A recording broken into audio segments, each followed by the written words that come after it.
les emprunts du christianisme à l'Égypte antique. Le pharaon, roi-dieu de l'Égypte ancienne, et le pape, chef spirituel du christianisme, incarnent des médiateurs du divin.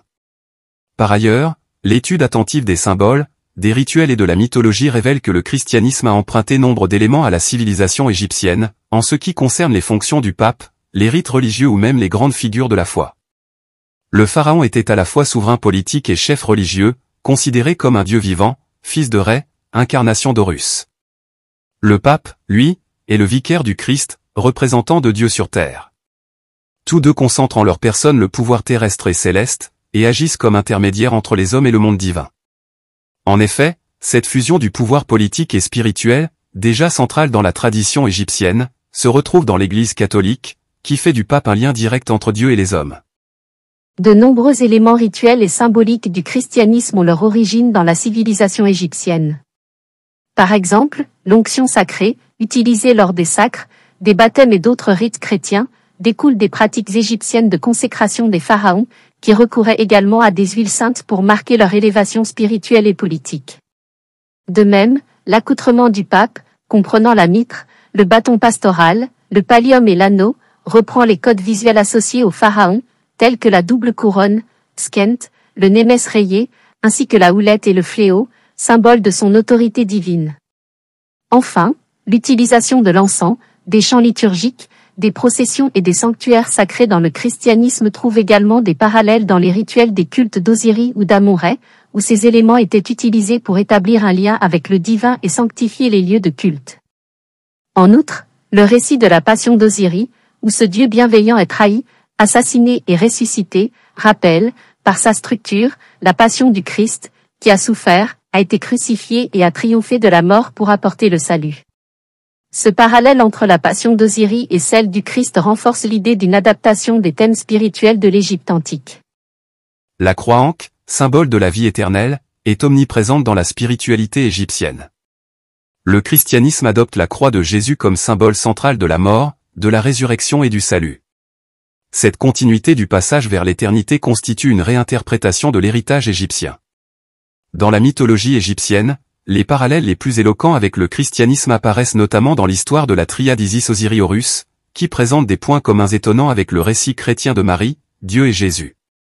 Osiris, Dieu miséricordieux, est assassiné par son frère Seth. Cependant, il ressuscite grâce à l'intervention magique d'Isis, sa femme et sœur, qui redonne vie à son corps, effectue une union mystique avec lui et met au monde Horus. Isis utilisa les pouvoirs d'Osiris pour enfanter Horus, afin que celui-ci venge son père et rétablisse l'ordre. Horus, fils d'un dieu et d'une femme divine, devient le protecteur du peuple, le vainqueur du mal, et est appelé à régner après avoir triomphé de Seth. Cette histoire partage des analogies frappantes avec certains éléments clés du récit chrétien, où l'on retrouve un père divin, une mère pure et consacrée et un fils sauveur.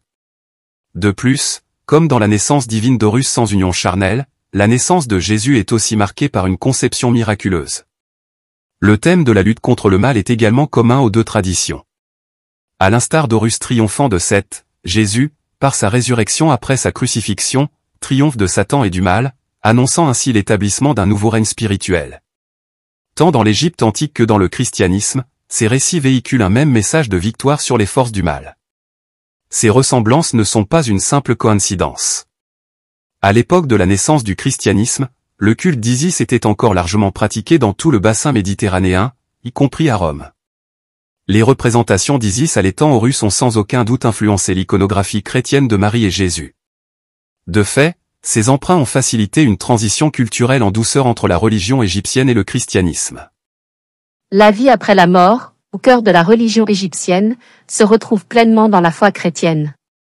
En Égypte, le pharaon espère rejoindre Osiris dans l'au-delà après un jugement basé sur la pureté de son cœur.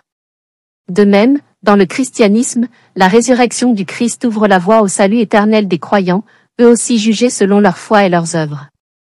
Le parallèle entre le jugement d'Osiris et le jugement dernier est frappant.